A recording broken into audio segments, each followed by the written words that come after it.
इदमादित्यायै तन्नमः। ॐ भूर्भुवस्वरग्निवायुवादित्येभ्यः स्वाहा। इदमग्निवायुवादित्येभ्यः तन्नमः। ॐ भूर्भुवस्वः अग्नायोषि पवसा सुकोर्जमिषञ्चनः आरे भादस्वदुच्छुलां स्वाहा। इदमग्नये पवमानाय इदन्नमः।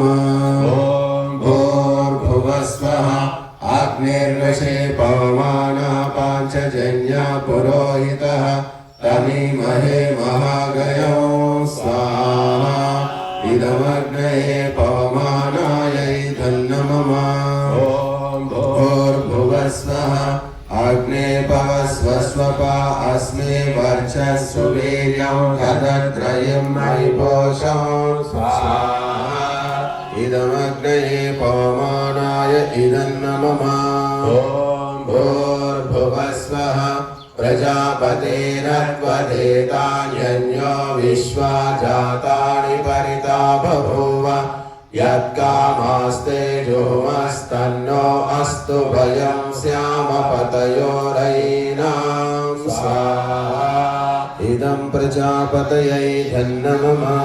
ॐ तन्नो अग्ने वरुणस्य विद्वान् देवस्य येढो वयासि शिष्टाः। यजिष्ठो वैनिदमाशोषुषानो विश्वाद्वेषांसि प्रमुमुद्यस्म स्वाहा। इदमग्निवरुणाभ्याम् इदन्नमः। सत्वर्णो अग्निवमो भवो दीनेधिष्ठो अस्या उषसो